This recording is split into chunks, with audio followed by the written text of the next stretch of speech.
kita saling perkenalkan diri masing-masing kali ya. Jadi mulai dari kita dulu kali ya, Om Fajar, Om Lukman, dan Om Brian. Walaupun tadi mungkin udah dijelaskan, udah saling memperkenalkan, tapi ini secara ofisial. Saya Risani, saya pemelihara siklit juga, khususnya South American siklit. Jadi yang lebih kalem lah. Mengenal siklit sudah lumayan lama, dan favorit siklit saya itu sejauh ini ya Angel sama Geopagus. Itu mungkin yang saya bisa sampaikan dari saya. Silakan yang lain, Om. Om Fajar. Halo, saya kan Wes. Ya, kenalkan nama saya Lukman. Nama saya Lukman. Ya, saya tukang ikan, terutama cream fish. Terima kasih. Saya Fajar. Saya yang paling tua nih di antara 4 ini. Saya tapi jadi kacung nih sama anak-anak ini nih. Agak lah. Saya kira American Secret, ABJD ya. Yang agak galakan dikit lah. Sama Memphis lah. Oke, kalau Gitu aja, terima kasih. kalau saya Brian, saya hobis ikan aja sih. Ikan predator, pleko, terus American Secret gitu. Udah itu aja sih. Oke, rombongan teman-teman nih, silakan Om Agi atau Om Andris, Om Dery, siapa duluan? Ya, Mangga. mungkin saya duluan kali ya. Ya, perkenalin Om, saya Agi. Saya juga sebetulnya kurang lebih sama. Saya penghobis ikan juga. Memang dari kecil juga suka ikan, cuma kalau ditanya fokus ke siklit itu baru seriusin, baru sekitar belum lama lah, 7-8 tahunan lah. Karena dulu itu ya, enggak lah, itu mah sebentar baru. Ya kalau miara dari kecil biasanya cuma piara nerusin punya bokap aja, misalnya dia beli apa ya dipiara aja. Jadi kurang mendalami juga sebetulnya. Kenapa saya suka siklit di akhir-akhir ini ya, di 7 tahun belakangan ini, bener-bener saya tuh nggak nemuin rasa bosen. Oke. Mungkin bosen di satu siklit, misalnya lagi bosen Afrikaan, saya bisa lari ke Amerika. Dua-duanya udah punya misalnya, walaupun cuma beberapa jenis tapi masih bisa lari ke Asia gitu-gitu. Jadi masih terlalu banyak jenis-jenis koleksi yang masih bisa saya dapetin gitu ke depannya. Jadi mungkin jangka waktunya masih panjang untuk suka sama siklit ini. Gitu kurang lebih Om. Terima kasih Om Paling, Agi. Silakan yang lain. Riz, siapa dulu Riz? Assalamualaikum. Kenalkan, nama saya Dery. Admin sih di CHI ya. Penghobi juga. Penghobi ikan yang berhasil diracunin sama Agi sih sebetulnya. Alasan utama main siklit sih dulu cuman karena apa ya? Karena kayak penasaran nih kalau siklit, gila jenisnya banyak banget. Udah 5 tahun main siklit pun kadang kalau ada orang menanya, Om, nama ikan ini, ikannya kayak gimana? Kita sendiri masih suka browsing ya, ini nih. Iya. Kalau ada yang nanya, bentar-bentar itu kayak gimana ikannya? Saking banyaknya.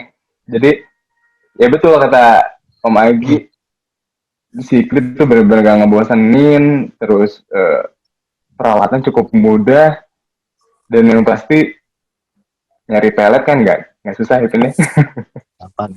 Itu sih alasan utamanya tuh. Itu aja. Makasih Om Der. Om Andri silakan. Ya, Assalamualaikum, perkenalkan. Waalaikumsalam warahmatullahi. Saya Andris, kebetulan sama dengan Dery dari Bandung, dan sama di CHI juga. Pertama kali main siklit diracunin sama Om Dery. Jadi disuruh ke rumah, terus mainlah ke rumah katanya. Pertama kali nge-keep Frontosa. Dan akhirnya sekarang suka sama Haplochromys. Masih di Christie. Dan ikan yang paling keren menurut saya itu Christie. Oke, paling gitu sih. Om-om semua. Ya, Keren, cuan. terima kasih, Gede Om. ya, bro ya. Mantap. Rata-rata ini kan ngomongnya pada diracunin kan. Nah, saya nggak tahu ini kebetulan atau apa. Judul topik kita sebenarnya ini Cichlid Curse. Jadi kutukan cichlid nih. Jadi kita semuanya kayaknya di sini diracunin cichlid nih. Karena pesonanya ya, karena Nambahin nggak, Riza? Sorry, potong. Nambahin nih. Ini aja. Justru dulu tuh di grup WA admin ya, khususnya tuh Agi itu selalu motivasi kita tuh buat terus racunin. Dan alhamdulillah itu dari orang ke orang, Andri salah satu yang berhasil saya racunin tuh. Berhasil, dan Om Agi pun ngeracuninnya berhasil total. jadi kalau Itu sistem sih, kayaknya- level itu kita harus bawa downline juga ya. Untuk Betul. Mirip Kalau nggak MLM racunin ya. berarti nggak Abdul tuh main Cichlid tuh. Iya.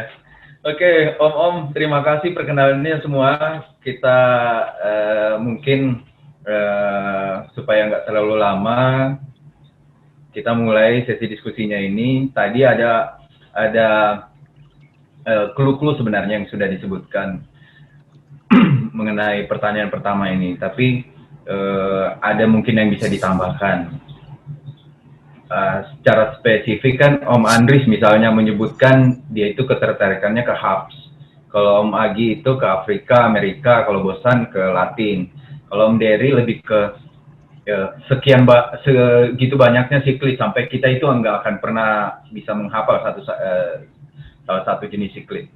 Nah, kenapa memilih jenis-jenis tertentu? Misalnya seperti Om Andris milihnya Hubs, kemudian kalau Agi, karena saya follow Om Agi di Facebooknya, jadi saya lihat ikan-ikannya itu yang cakep-cakep warnanya. Kenapa seperti itu?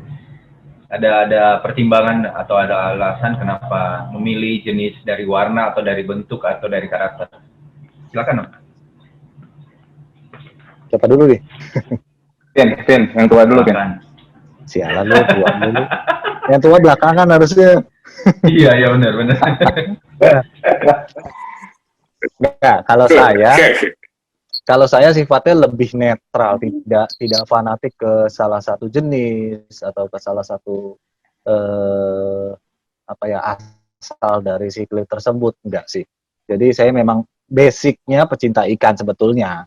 Cuma pinginnya sih cita-citanya tuh di rumah tuh ya gitu. Kalau Afrikan ya saya punya ambunanya, saya punya peacocknya, saya punya hubsnya. Terus juga Amerika juga gitu, saya punya shotnya, saya punya sentralnya. Kayaknya ada kepuasan gitu loh, ada kepuasannya. Walaupun kita cuma punya 1-2 jenis deh, misalnya ya per benua itu ya, atau per wilayah itu cuma punya 1-2 jenis, tapi ada kepuasan tersendiri gitu kalau semakin banyak kita punya koleksi gitu. Itu kalau dari saya. Oke. Ada tambahan dari Om Dery atau Om Andris? Kenapa Andris dulu, Andris. Kalau saya sih sebenarnya dari awal dikenalin sama Dery itu ikan-ikan kecil, maksudnya yang pertumbuhannya memang tidak besar. Kayak misalkan awal lokal itu kan mungkin maksimal di mungkin 15 cm. Nah, terus mulai kesini kita lihat nih jenis-jenis Haplochromys, mulai dari camso, pertamanya camso kok bagus sih, camso panjang gitu, terus bisa gede gitu kan. Nah, terus keren aja kalau misalkan punya tank gede terus isinya semua yang gede-gede gitu. Nah, dari situ sih mulai ke yang aneh-aneh nih sekarang, kayak misalkan Tyrannochromys kebetulan, terus apalagi Red Empress, dan masih banyak lagi. Tuh lebih seneng ke gedenya sih, Om. Kalau warna sih cenderung lebih lebih variatifnya lebih banyak di Aonokara. Cuman Enggak ya? kalau menurut saya keren banget Oke. gitu Om.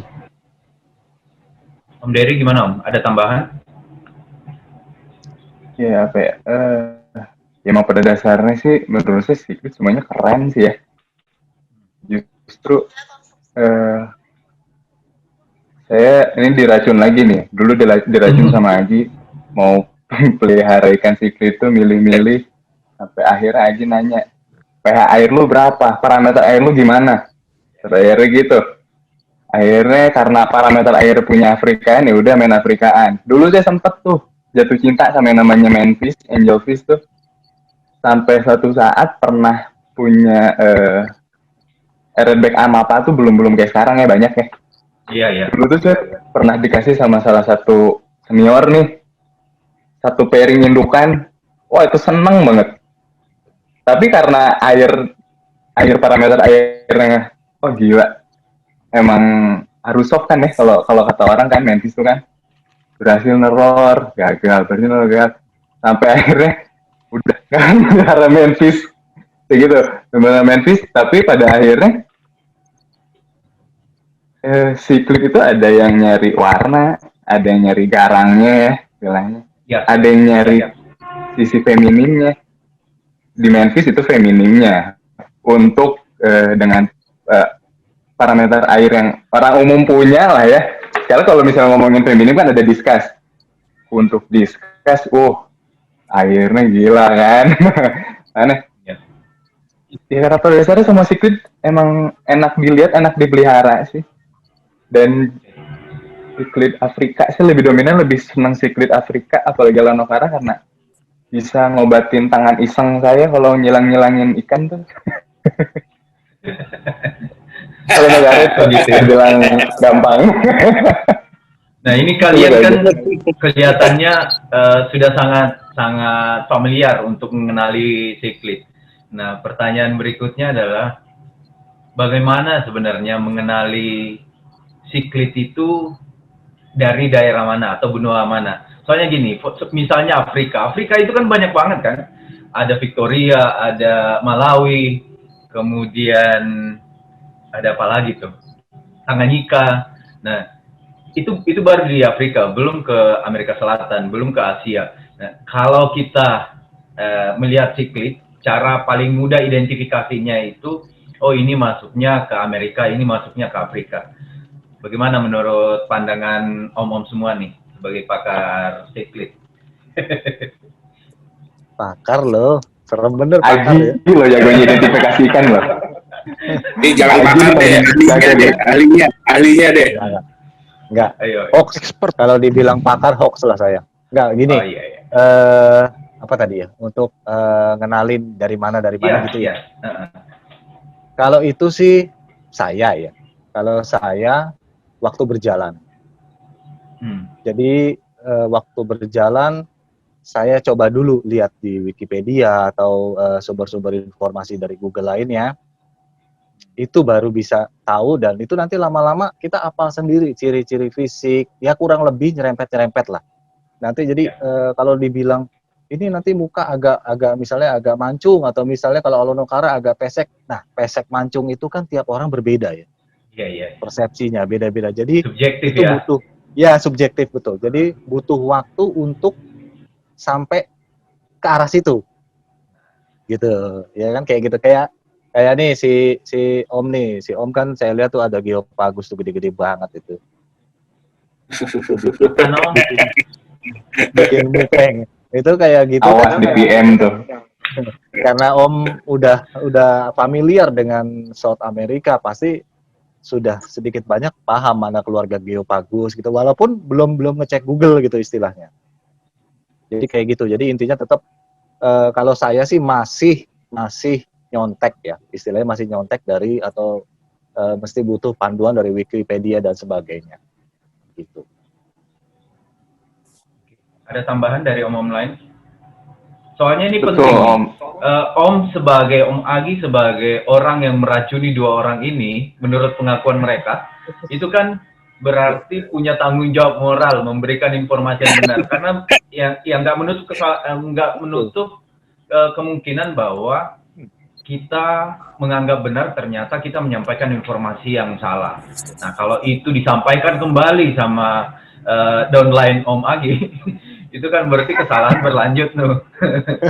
Pelajariah istilahnya. Nah, Betul. Iya. berarti Ini jangan formal-formal amat, nggak apa-apa lu.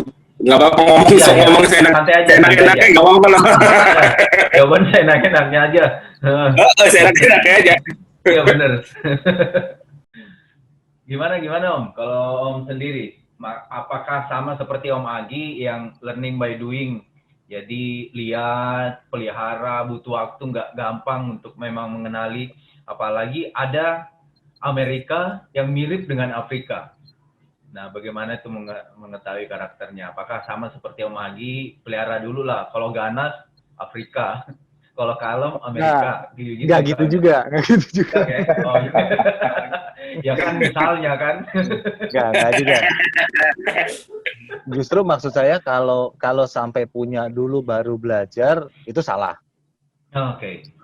Itu salah. Jadi kalau bisa itu, bener ya tadi yang dibilang Dery, kalau mau melihara siklit itu memang mesti tahu dulu air kita apa.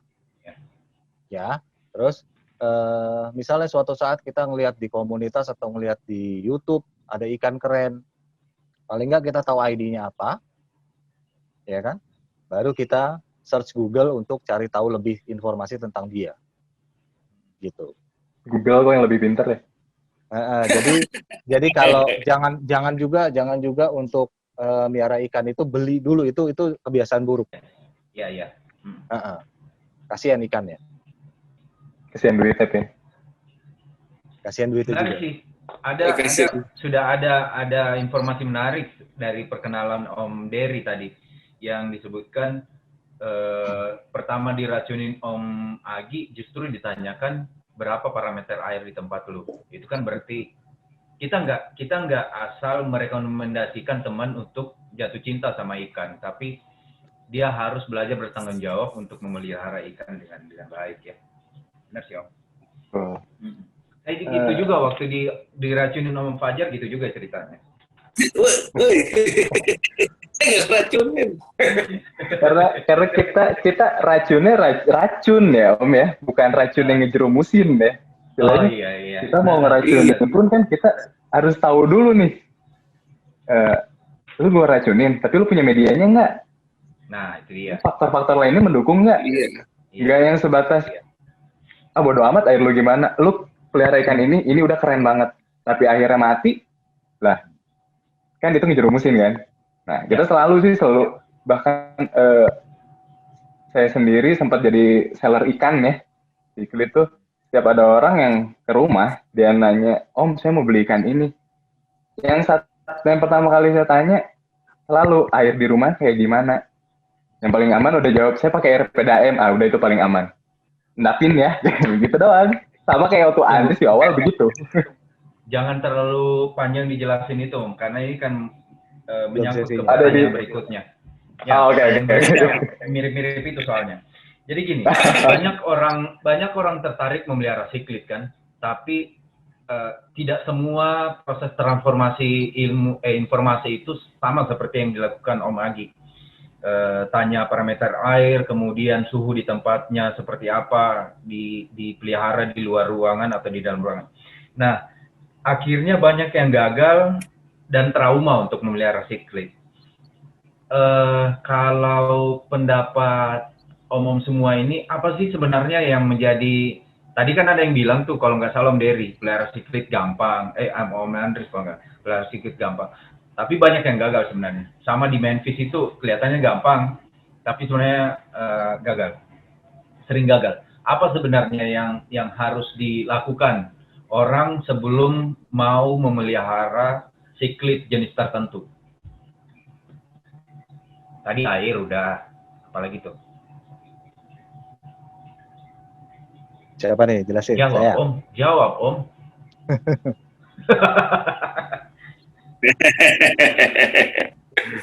Ya, jadi gini, Gimana? kalau saya menyikapi hobis-hobis yang gagal memelihara siklit terus kapok, itu sebetulnya masih di awal. Iya. Gitu loh. Jadi jangan dulu bilang kapok kalau ilmunya atau langkahnya yang salah. Jadi menurut saya kegagalan dalam melihara ikan itu semua kiper ngalamin sih. Bahkan seorang breeder yang sudah profesional pun kalau ditanya dulu awalnya main-main awal juga kan nggak langsung brojol banyak, istilahnya lahir banyak. Benar. Gitu loh. Iya, jadi intinya yang salah itu adalah stop atau kapok dari kesalahan itu. Jadi gini, kenapa di CHI itu banyak yang ikan saya mati, ikan saya ini, ikan saya itu. Ketika ditanya standar aja, pH-nya berapa, jawabnya nggak punya alat. Iya benar. Jadi kesimpulan di situ adalah yang bisa kita tangkap bukan siklitnya yang susah. Jadi bukan siklitnya yang susah. Jadi memang kitanya atau kipernya yang kurang mensiklitkan gitu loh. Istilahnya dalam memelihara tuh kurang paham apa yang dia mau pelihara.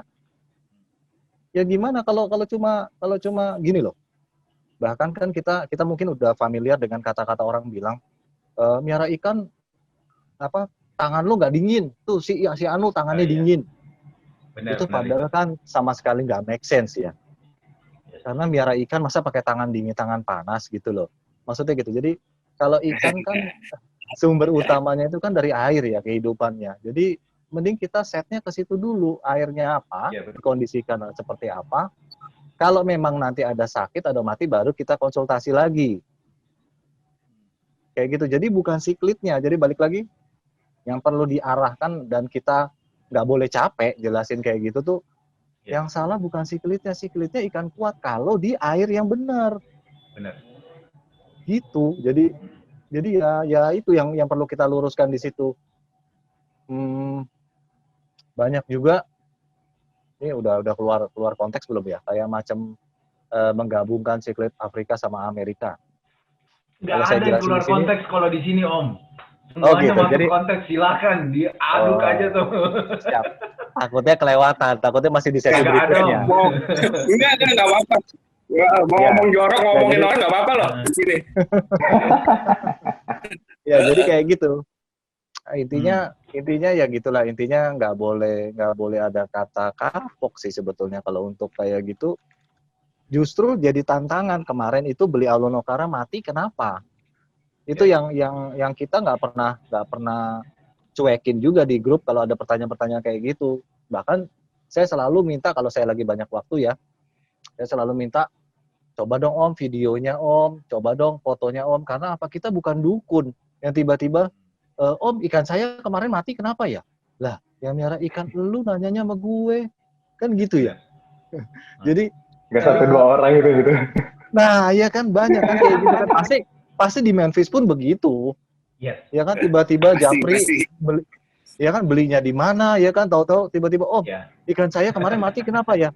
Lah emang gue dukun tahu ikan lo kan gitu ya. Ya gitu.